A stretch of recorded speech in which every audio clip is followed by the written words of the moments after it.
And it's not enough to just observe that and then say, gee, try harder and let's hope that things work out better.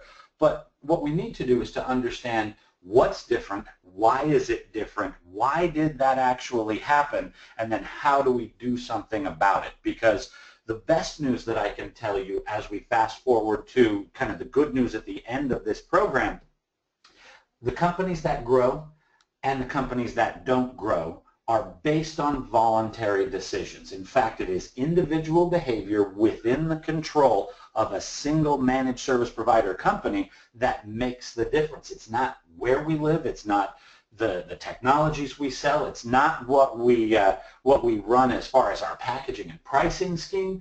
It is a question of things that are within our control, and I think this is incredibly good news. Right? At a very high level, I would say we see two kinds of companies out there, and there's obviously a spectrum, but there are two main camps, right? On one side, we see companies that say, boy, things are tough out here. This is a hard year. The customers are not buying as quickly as they used to, and when they do, I'm running into competitors that I've never seen before, whether it's a new managed service provider startup or whether it's a company that's been in business for 30 years and, oh, by the way, yesterday they just added an MSP practice because they bought an RMM tool and suddenly they think they're an MSP.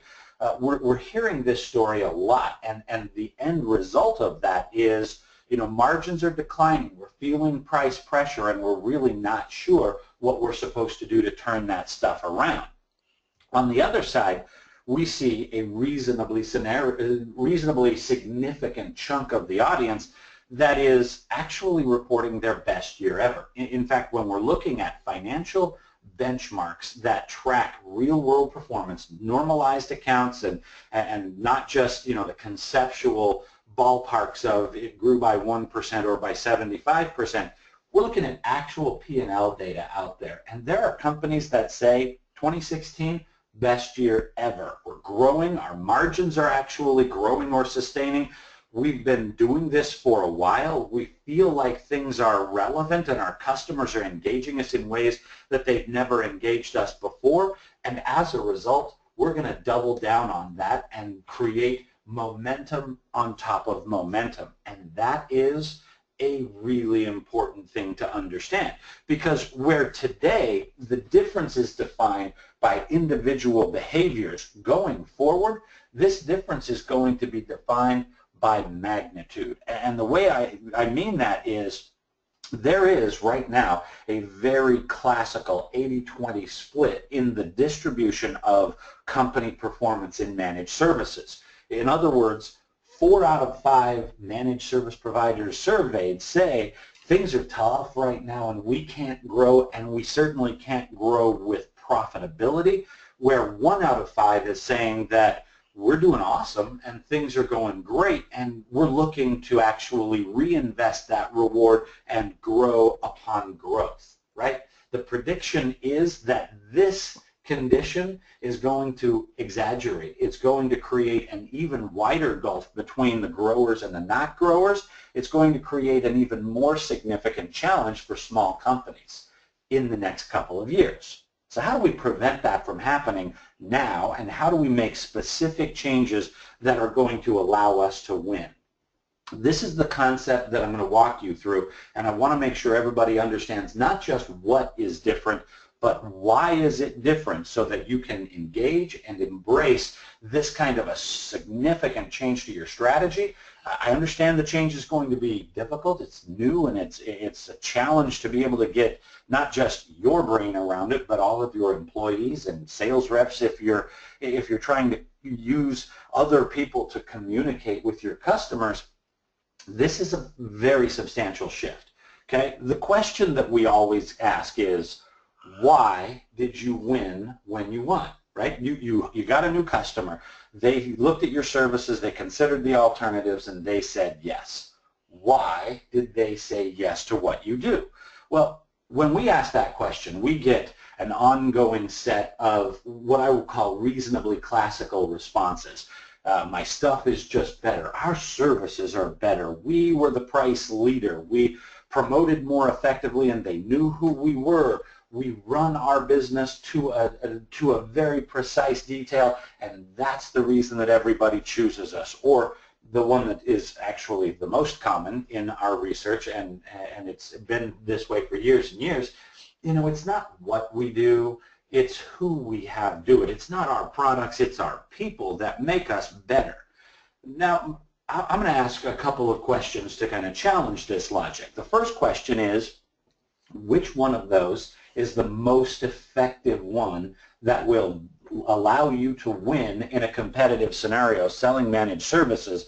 And then the second question is, why is it that one is more effective than the other to begin with, right? Because look at that list. Is any one of those necessarily a bad thing? Is it bad to have better functionality? Is it not an advantage to have better service offerings? Is it not a better thing to actually have price advantage and promotional awareness? All of these are good. I will tell you that it is not a question of what your story is, but the real answer that determines the separation between companies that are winning and companies that are not winning can be boiled down to this fundamental principle: when equals how. In other words, there are some times when product is the right answer and it will trump all of the other factors. There are some times when price is the right answer and that will trump other factors. There are times when one or another of these on the list will be the most effective promotional story that you can tell. Your job is not to know just how to tell that story, but to know when you should use that particular value proposition when you're connecting with customers. I want to break this down for you then and kind of show it to you in the structural analysis of the way that markets mature. Because, and this is something that I've had lots and lots of debates about around the industry. A lot of people feel like innovation is a random process and that market adoption and customer buy-in is this really unpredictable phenomenon. Like, we don't know when customers are going to say yes, or we don't know how we should be acting. It's always just kind of a testing and guessing process. And I will tell you that's absolutely not true, because whether you're talking about the market for managed services or the market for consumer electronics or automobiles or fast food, there is a very predictable, logical structure that governs the maturing process of a marketplace, right? We look at it in terms of 4 structural phases in the way that customers choose to say yes, and then how that dictates and influences the behavior of companies that are most likely to win in that marketplace. The 4 phases, as we describe them, can be labeled as innovation, adoption, scale, and volume. And what I mean by that is that there is a fundamentally different adoption behavior by the customer, right? It's not just that the sellers are doing something different, it's that the buyers are not saying yes unless they are approached in the right way. Okay? During the innovation phase of a marketplace, when we want to convince a customer that my brand new solution is the best thing they could do, by definition, it's new. It's not established. There's not a lot of market share. There probably aren't many case studies or testimonials.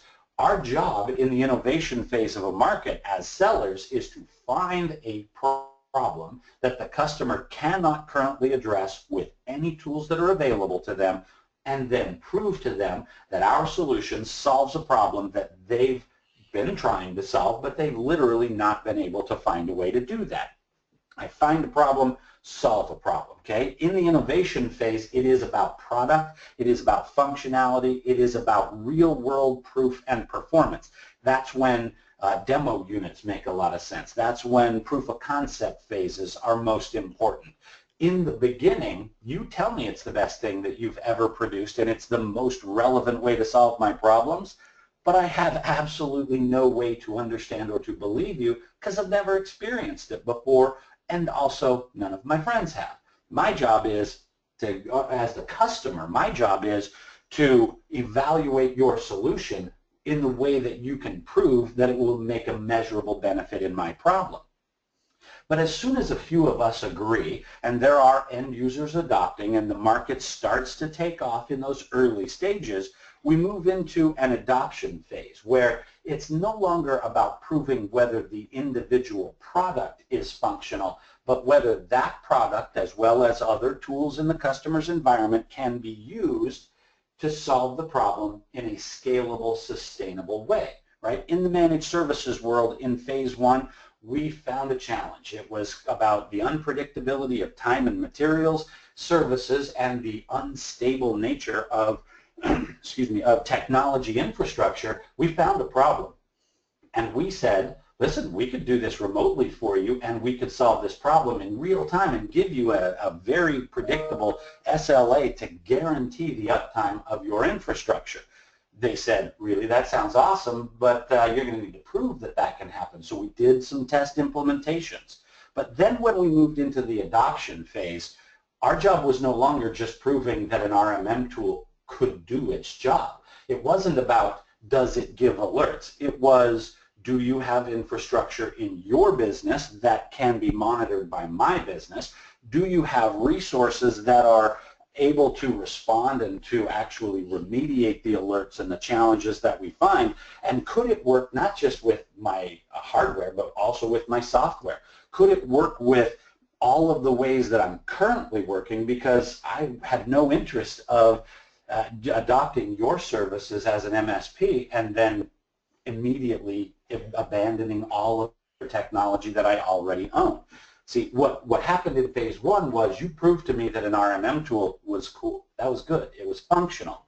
But then in phase two, you had to prove to me that it was compatible, that your scalability was reliable, that your SLA was believable. We had to get to a point where it wasn't just that the software would work, but that the business around that software would work. So people said yes, and we got more and more customers. And then the market moves into a phase of scale, where our job is no longer to just prove that managed services is a good idea or that my particular business is capable of delivering it effectively. In phase three, I need volume of people. I need more customers to buy in, and that means I need a crystal clear value proposition that can be counted in customer terminology. Right? It's not about telling them that my managed services are good or even better than other people's managed services. It's about saying, you know what, I could actually reduce your costs. I could accelerate your business process. I could improve the productivity of individual departments in your organization. I could make your business more effective. Okay? That's how we're going to be able to engage customers today and get them to say yes. But it's not the end game, because in the fourth phase, when we get to the real volume adoption, where there are very many customers against very many suppliers that are competing for services in a mature marketplace, it really becomes about machine operations for you as the provider as well as for the end user. I have to be able to build my business, but then also communicate in an absolutely believable way to that customer that when my business engages theirs, their machine works more effectively. It's less about being an expert in technology and more about being an expert in the multiple business processes that our customers run. It's more vertical market centric, it's more customer size centric, it's business process oriented, and it is not about selling somebody better managed services. It's about showing them a measurable benefit on the bottom line of their operation. Okay? The question is not just that these phases happen, but why do we move from one phase to another? And what I will tell you, and this is the most important thing that we've learned in all of this research, is that the phase is not defined by the seller. The phase is defined by the buyer, by who they are, and by what they are most likely to respond to. See, in the innovation phase, the target customer is somebody who actually uses technology and manages systems and is responsible for actually using what's already deployed to do whatever needs to be done. Well, that's the person who is most instantly aware of the fact that there are problems they cannot solve, right? Whether that was in the early days of backup and disaster recovery, and the business people said, just back up all of our data. And then it was the IT operator who was sitting there at 3 o'clock in the morning on a Saturday trying to get the backup to complete because the systems just weren't fast enough. And that's why we had to have a new way of doing that from a technology tools point of view. The innovation is only understandable by the people who are currently using those tools. In phase one of the market, we sell the challenge solution story to the person who actually feels the pain. Then, as more of those people start to say yes, the budget starts to grow and it becomes a more important investment for that end user, and that means, you know what, we probably ought to actually get the boss with the budget involved, and it moves off of the operator and onto that IT leader. It's that person who says, look, that's cool that you can manage my stuff remotely. It's interesting and valuable to me, but can you support 1,000 users? Can you support 25 physical locations? Can you support multiple time zones? Can you actually do this in an operational way that is believable and stable for the way that we run our business? That's not the guy running the backup at 3 o'clock in the morning who's most likely to feel that pain. It is the boss of that department who says, listen, this is a great idea, but we need to find out if it can scale to match all of our business requirements. And then more people say yes, and it becomes a little bit more popular. It's more well-known and understood in the marketplace, and somebody gets the business people involved, because as the budget gets bigger, we need approval from outside of the IT department. In the managed services space, it is very common that when we engage a customer, that will alter their budget for headcount and staff expenses. Whether they don't need to hire an IT guy because we do everything for them, or if they are reallocating headcount to focus on development and strategic projects while we do the work to keep the lights on and the systems running, it's going to make a fundamental adjustment beyond their product and service budget.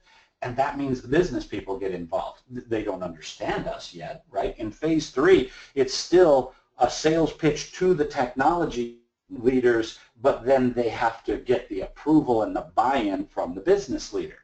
And then when we've done enough of this and we've proven that it works and we've actually succeeded in the marketplace and delivered effective services, the business people start to think, you know what? You don't need to re-educate me about managed services. I've heard of that. We've been using it for a year. We understand what remote monitoring and management is capable of. So let's talk about how we make that more cost effective. Let's talk about how you customize for a call center versus an accounting department versus a doctor's office versus a mechanic shop. These are fundamentally different implementations of technology, and they are going to be led not by the technologists who are responsible for plugging in systems and making them work, but by business people who prioritize investments based on where the return on investment is. Now ask yourself a question. What kind of a sales organization is most likely to succeed in each of those phases? Right? It's not the same sales pitch. It's not the same level of human connection. It's not the same kind of credibility. See, in phase one, it's what I will refer to as an engineer, right? It's somebody who knows how to write software code, design systems as schematics, and actually do the implementation around a better way of using technology. Engineers win in the first phase because they can say, I designed the system this way for a reason. Let me explain to you why we set up our NOC this way. Let me explain why we set up our SLA that way. Let me tell you why this is the best way to run your IT services. But then when we move into phase two, where we're proving the model and we're talking to the boss and not to the operator who actually uses these things, that sales pitch sounds less like an engineer, more like a technician. Less like a person who uses a CAD tool to design the mechanical schematics of an automobile, and more like the person who can fix any problem with a car when you bring it into the shop. It's less about inventing managed services, and it's more about making the overall machine work efficiently and predictably. That's a very different set of skills. It's a very different motivation. And in most cases, it's probably a very different human being. But that's not the end, right? Because when we move into phase 3, the new winner sounds less like a technician and more like a sales rep. He sounds less like, let me explain everything there is to know about managed services, and more like, listen, I understand that you're looking to reduce your cost of services in IT. Let's talk about a way you could do that. Or, I understand that you have regulatory compliance issues that are very urgent and not defined by technology but by legal requirements. Let's talk about how we can customize a system to match your unique requirements. It's a sales rep conversation.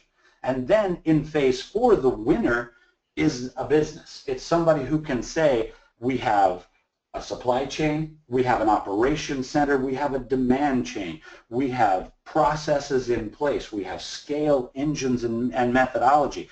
We can actually make this business run no matter how big you are as a customer or how many customers we adopt. It will never affect your services. You will always get reliable, sustainable performance from us as a service provider.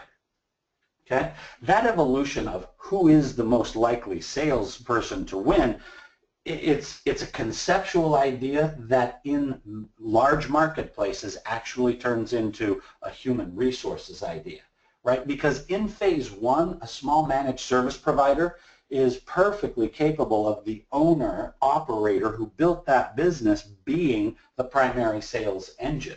And in a lot of cases, that owner-operator is also pretty capable of having a technician conversation. It's not the thing that, excites them the most. It's not the thing that they necessarily want to be involved in, but they can totally do that. But are they good at being a sales rep and doing volume outbound calling to set up meetings and engage decision makers in a conversation that will eventually down the road lead to a contractual commitment?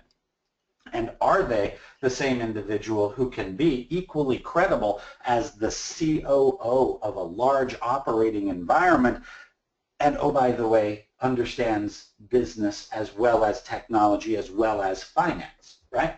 In most cases, I mean, stop and think about this in your own world. Do you know any individual who is equally strong and capable in each of those 4 roles? Are you personally that kind of an individual? Do you actually know anybody out there in the world who is equally brilliant as an engineer, as a technician, as a sales rep, as a business leader? I will tell you that I do not know who those individuals are. I've yet to meet one who is equally strong there. We need to find ways to add people to it. Okay? So remember my original premise here. When equals how. Okay? When should we talk about better products? In phase 1. When should we talk about better service models? In phase 2. When should we talk about business value and the return on investment that customers get? In phase 3. When should we talk about volume and scale and financial benefit, but also predictable, scalable, rock-solid operations? In stage 4, right? So here's the thing. If you can tell me when a market is in its maturing process, I can tell you exactly how you should be selling that thing. Want a few examples? Right? Let's take a look at the cloud market. We've spent years arguing about whether the cloud was viable, whether it was stable, whether it was even a good way to deal with your information. Oh, it's not secure. Oh, it's not sustainable. We don't know about the cloud. Is that what you're talking to customers about the cloud today? Are we actually talking to them about whether a mass hosting data center is a good and viable idea? Or are we talking to them about hybrid implementations where some of your existing stuff stays on-prem and some of your stuff moves into the cloud? We do an integration, same version of the data. We can control a real-world technology operating environment with a hybrid implementation. Okay, that's not even remotely an accident. That's because the cloud marketplace is firmly into stage 2. And the best way to contrast that is look at what happens in the on-prem systems market. Right now, there is, contrary to what a lot of people say, there's a lot of really cool innovation happening in the on-prem systems market. Whether it is real-time replaceability of significant systems, not just hot swappable batteries, but hot swappable servers, right? I can actually do things on-prem that were financially and technologically not remotely capable before. We've heard of the concept of hyperconvergence, of, like going back to the idea of servers and mainframes and terminal emulation and remote access, dialing into a highly condensed one box solution that has both server and storage, but also networking performance in the same box. But you notice that we're not arguing about hyperconvergence as to whether architecturally that's a good idea. We're arguing about the financial benefits. We're selling on the basis of agility and speed and the way that customers can make changes to their environment. It's not a brand new market segment, even though that is a brand new innovation product. There is not a separate product for a separate market for hyperconvergence versus servers. It's a different way of doing servers, and as a result, it is very mature. And if you try to sell hyperconvergence using an engineer conversation, all the people that use those systems are going to say, yeah, that's brilliant, it's a great idea. Too bad my boss won't allow me to overhaul the data center and give me a budget of $1 million. Okay? We cannot have that conversation just with the techies and expect them to adopt. Right? Look at the security market. Historically, it was either you are a security specialist or you cannot participate in this marketplace. Then we moved into but we can structure our services and build a security operations center in addition to everything else we do, and we don't have to be solely focused as a specialist. And now we're starting to move into that world of, it's not just about selling security solutions, it's about how about every single thing we sell you should be secure when we deploy it. It's a function of a larger solution, and that means that it's moving into a sales rep conversation. And the people who are the rocket scientists are no longer going to be the best people to advocate those solutions to the end user. So where is the managed services marketplace? Squarely in the sales rep conversation, okay? This is something that I wanted to take a few minutes to go through so that we can absolutely get rid of the idea that it's okay if I don't have sales reps. I don't really need that. I just do word of mouth with my existing customers, and I'm the best effective salesperson for our services because I'm the one who invented it.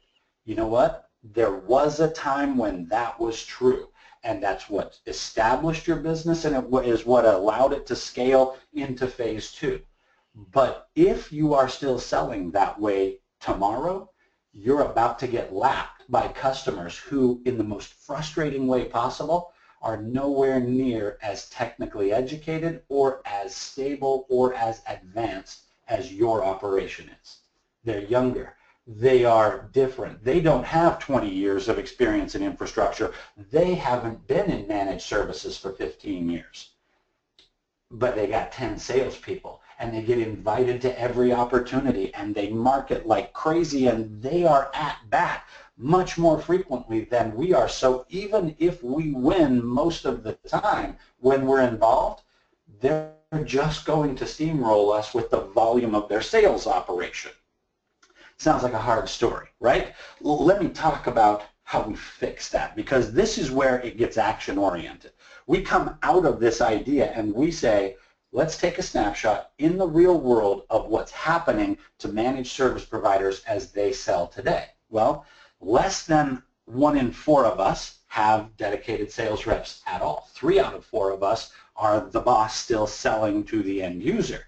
Less than 10% of us have a sales manager either on staff or as a resource, and less than 10% of us have a structured sales process that has metrics that allow us to measure where in the pipeline a particular deal is and when that deal is most likely to close. Right? That's kind of the essential structure of what I would refer to as a sales machine. A machine has parts, it has systems, it has designs and best practices. There is a way to make this work more effectively, And based on just raw evolutionary reality, very few of us actually have that capability in place. So what's the problem? Well, the problem is I don't know when or if I'm going to close a deal. I don't know what kind of deals I'm involved with and how I need to engage with a decision maker a little bit differently, because we're no longer at the CIO level, but instead we're at the CFO level. I don't know how to really tweak that to win. I don't have any idea about how much revenue I will do in the future, and therefore I don't know what my staffing requirements need to be in advance. I, as the boss, am not able to effectively engage in spot places where my reps need me to help them close a deal. And I also don't know how to train my people, because I'm an engineer in most cases. I'm not a sales representative, and I can't teach salespeople to sell if I don't know how to sell in a machine environment myself. Okay, well, how do we fix that? Well, I want to make sure that you guys understand the motivation of why it's worth it to fix these things. So the numbers that we've been indicating in our research, we look at this concept of the sales engine. Sales representatives with a defined process with metrics and pipeline management capability to produce reliable revenue growth. When we look at that, there are 6 key metrics that we're identifying that we can actually count. Number 1, from the time we engage a customer till the time that they say yes, how long does that take? Number 2, of all the customers that we engage and pitch to, what percentage of them say yes? Number 3, the pipeline multiple. In other words, if my rep needs to produce $10,000 of monthly recurring revenue in order for our business to grow and to pay for them and make sure that we're investing in the business, do they have $1,000 worth of opportunity in their pipeline? Are they working on 3 deals that are each worth $2,000? Do we even know, and what should that multiple be?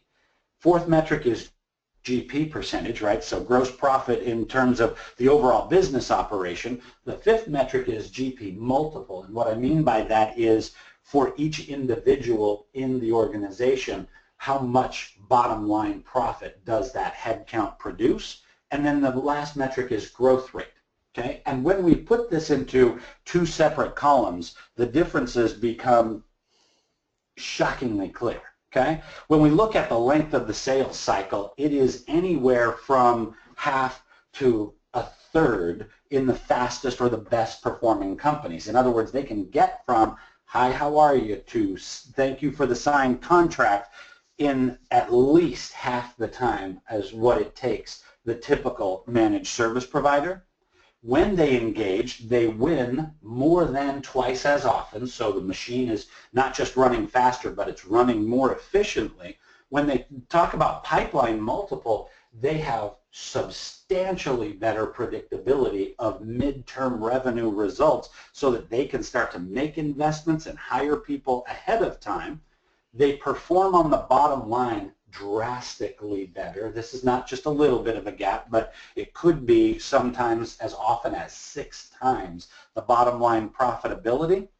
They have a much richer performing machine because they get 3 or 4 times the value or the cost of an individual back in actual gross profit, where most companies are actually operating in the environment of each of my people barely covers their own actual loaded expense, and growth rates as a result are compounding. Okay, you're growing by a little, they're growing by a lot, and pretty soon, even though I've been around 10 years longer than they have, and I have 100 installed customers, and we're proven that we know what we do, today they've got 5. Tomorrow they'll have 15. After that they'll have 50. And so on and so on. This is a problem. We need to fix this problem, and it's something that allows us to really engage and win. And the first thing that we absolutely have to do is to just change our basic approach and description of what it is that we sell to our customers. Okay? If we go back to my phases of the market maturity. And we look at those 4 stages where innovation is the beginning, and then in a competitive market we differentiate, and then we compete, and then eventually things commoditize. When are you most likely to make the most money and sell on value without customers hammering you for a discount? Well, it depends on how you describe what you sell. Because if you describe what you sell according to the services that you deliver, the curve, and this is absolutely not unique to the world of managed services. This is something that is true in all technology markets. It is true in any versioned product market, whether it's cars or televisions or anything. You will charge more for it and make a higher margin on it the day that it is released than you ever will again in the future. Because even though the product gets better, the adoption forces trump the functionality of that device, and you will charge less for more functionality. If you sell storage, you know exactly what that feels like, right? There once was a day that we could charge $1 million for a terabyte storage area network, and it was a very rich and lucrative opportunity. And today, a more reliable and easier to manage system that includes 4 terabytes. I don't know, in my email this morning I saw an offer for a 4 terabyte system that was $105, and it included a Starbucks card as an incentive. See, it's better, it's more functional, and you charge less for it. So how do you fix that? Well, the baseline rule is stop saying managed services. Stop telling people what we do or how we do it. It's that old adage that says they don't need to know how you make the sausage. They just want to enjoy breakfast. They don't need to understand why it is that the way you designed your knock is better than everybody else's knock in the entire world. What they want to know is, how are you going to make my business work more effectively? How will you solve my regulatory challenges? How will you help me fix my business and make it work more profitably? Because if you can describe it by the outcome, see, day one you describe the outcome, I say, that's a nice idea, but you've never done that before, so I don't believe you. But when we get to phase 4, that's the only thing I will buy, right? I'm not here to buy scissors and shampoo. I want my hair to look good, right? And in that very mature marketplace, commodity tools and resources can be charged at radically different prices because of the skill of the technician in producing a beneficial outcome. That's the first thing we need to change. We need to start selling the outcome and stop selling the input. But beyond that, we also need to be able to embrace change as a fundamental rule, right? I spent some time digging around the market, the internet, as I was getting ready for this, and had to find the scariest picture I could possibly find of Charles Darwin, because this is where we are right now in the technology marketplace. Managed services has moved out of a phase where being better at service is enough to win, and we're moving into a phase where being better at business and sales is what will trump even the best service offerings. That's not true. That can't possibly work in our world. How dare you say such sacrilegious things? It's not about the biggest or the strongest. It's not about who's best at technology. It's who is most adaptive, most responsive to change, most likely to thrive in the new world. Okay, the way that we will thrive gets down to telling a different story and engaging different customers in a very different way. It's about the decision maker we target, it's about the value proposition we lead with, and it's also about the tactics and the resources we use to accomplish our sales process. See, what used to work in the managed services sales scenario, I waited until my customers said nice things about me to their friends, and then their friends would call me up and say, I've been totally looking for one of those things. Can you tell me how it works?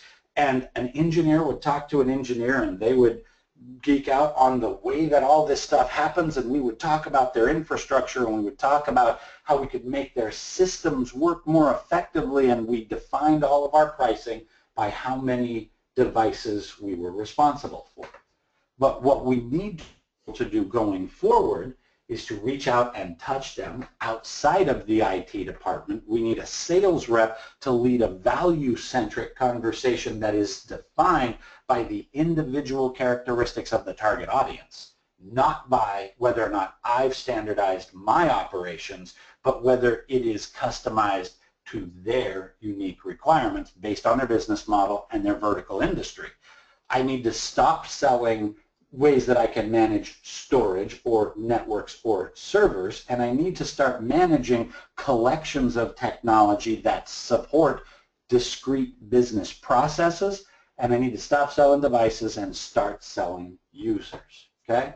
That is not just supposition in theory. That is exactly the most effective managed services sales pitch in the market today. And if we can make that adaptation, there are better days ahead, right? This is not a question of like, gee, maybe this is just something we ought to experiment with. This is the new world order, and either we volunteer to participate in that world or we get left behind. So that's my call to action, and that's the best way that I can possibly explain. Let's pause here and go back and see, for the folks that are with us live, if you got questions, comments, feedback, if you think I'm insane, tell me so. If you wonder how that can work in the real world, shout out some questions. Bring some things in. You know, on the screen you've got the Q&A tab where you can enter your questions. What kinds of questions do you guys have, and how can we help you put this into practice in the real world? With that, Carrie, I'll turn it back over to you. Well, I have a question for you, actually. I was jotting down some notes as we went. You mentioned that fewer than 10% of MSPs have a structured sales process or metrics to measure their sales pipeline. Yes. So how are the MSPs that you're speaking to managing their sales process if they don't have a structured pipeline, if they don't have metrics at their, like, how do they know when they're growing or what's going to happen next year? Yeah, that's exactly the problem, is that the primary metrics that are being used in MSPs today are trailing indicators, right? So it's monthly recurring revenue based on contracts that are already signed, and as long as that annuity curve of contract revenue is going up, people feel like things are going well. What I'm suggesting is that just because it went in the past does not guarantee that it will continue to go well in the future. The annuity base does give us some safety because we got cash flow so we can make this change, but what we need are leading indicators of what's about to happen in the future, not in the past. I was actually talking to an MSP yesterday. We were doing some kind of sales coaching and strategy, and I said, okay, tell me, how do you track the status of your sales pipeline? And the answer, I'm not making this up, the answer was, well, I write it down in my notebook when I engage a customer, and I say what I think the deal is going to be worth, and then when I close the deal, I go back in my notebook and I write down what the actual value was. And I honestly said, you said you write that down, like you don't even type it into a Word document? Not just not CRM, it is not just even a spreadsheet, which would be, I mean, you can be perfectly functional with a spreadsheet, but you need to have stages defined. You need to have a process so that you know how close are we to actually getting people to say yes. So is this an SMB problem or an MSP problem? Are all small businesses run like this, or is this unique to the managed services industry? That's a really, really good point. It is true for all SMBs. It is exaggerated in the MSP marketplace. And the reason that it's kind of surprising, it's not like there's not a tool out there that will help us with this, right? If you use a PSA tool today in our industry, and you know, we all know the 3 or 4 names that are out there, if you use one of those, I know for a fact it has a CRM module in it and it's got a sales pipeline definition. But when we talk to those software companies that actually sell the PSA tools and we ask about what level of adoption they have in their own users of the CRM tools, it is single digits. It is very, very low. So this is one of, and if you look across all industries, lack of discipline in sales process defines why very small companies stay very small. It's not because what they do is not good. It's not because what they do is not valuable. It's because they can't get enough more of it to fund scale in capacity to deliver, and therefore they just never get out of that cycle of individual effort. So one of the major gaps in the MSP sales operation is accurate forecasting. And that can be solved using a CRM or a PSA with consistent application of process, which seems like a easy and or free way to begin increasing your revenue significantly based on the slide you showed previously.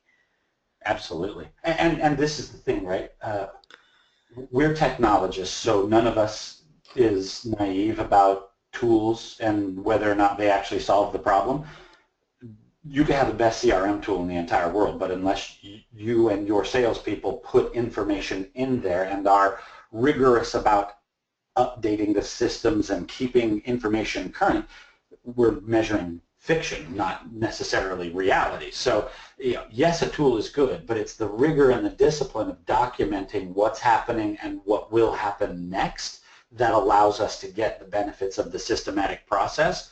And again, in the spirit of very low-cost solutions, we've actually seen a number of MSPs who literally manage their entire sales process in Excel spreadsheets, right? They've never used a CRM, they don't have a CRM, they actually put all their contact information into Outlook and they manage their pipeline in Excel. Yeah, if there's only one person managing your pipeline, that's not going to bury you. The minute you start adding multiple people touching that data, you're going to run into some challenges managing in Excel. Then it becomes confusing, and that's when a tool becomes more capable. But the first 10% of this benefit comes from what is our sales process? Step 1, step 2, step 3, step 4. How do we actually find a customer, engage a decision maker, qualify an opportunity, scope their needs, pitch a solution, etc., right? Define the stages of your sales process and then identify what are the attributes of an opportunity that is actually at that stage. If you can accurately identify if you are at stage 2 or at stage 4 or when you are in the process, then by definition, you also know what needs to happen next to move that thing forward. So one of the things we like to talk about here when it comes to sales forecasting is forecasting based on activities versus gut feeling. We have some very, how should I say, enthusiastic forecasters, and most sales reps are very aggressive forecasters, right? Every time I talk to an MSP, they're going to buy. They're going to buy. So Absolutely. We've got people who are forecasting things at 80% closed when really they haven't even sent a proposal out, so it's closer to 20%. So if you can accurately figure out what actions are tied to those stages in your pipeline, you're going to be even more successful. If you look back to the, we've got that tail of 2 MSP slides, you're looking at decreasing your sales cycle by almost 50% using a sales engine. Increasing your win rate from 25 to 55, increasing your growth rate from 5% to 50. I mean, those are hugely compelling numbers. Yeah, that's not, and I mean, that's the thing, right? We slice the data a dozen different ways, and we look at it in, you look at bottom line profit results, and there are some people who make a ton and some people who don't, and everybody is trying to find the magic sauce. And we've sliced it by geography, by size of customer, by size of MSP, by technologies sold in the portfolio, by business process. We've looked at all those, and there are always going to be haves and have-nots. But when we sliced it by the presence of a sales engine, we got the most significant gap between the 80 and the 20 that we saw of any of the slices in the data. And that was an aha moment, right? Because what it says to us is that we are firmly in phase 3 of the market maturity. Because if the pricing structure was the most compelling differentiator, we would be in phase two. If the caliber of services or the quality of technology that we're using was the differentiator, we would be in phase one. We are in a world where sales defines the gap between winners and not winners. And that's, boy, that's a hard thing for a lot of technology professionals to admit, because if I'm an engineer and I'm not a sales guy, I don't want to live in a world where I'm not the most compelling voice. I feel threatened. I get defensive, and I think, how dare you say that my skills aren't valuable? I'm not saying they're not valuable. I'm saying that at this stage in the market, winning is more defined by sales capabilities than it is by engineering capabilities. You still have to be good at engineering, but you must also be good at selling. Well, I agree with that. We've been preaching from the rooftop for a long time here, the shift from passive word-of-mouth referral to proactive lead generation and outreach. I mean, obviously, we built an entire business around that, so we're hugely invested in people adopting that process. Absolutely, and that's the thing, right? The thing I know about your business that I could not possibly agree more with is the idea of activity-based tracking. It's do this and eventually you'll get that. If you do the right thing the right way, you get the right result. And then if you do enough quantity of them, your result increases, right? That managing the inputs instead of the outcomes. Don't freak out about how do we get more revenue. Start figuring out what did you actually do to cause revenue. Measure that, manage that, do it better, do it more often.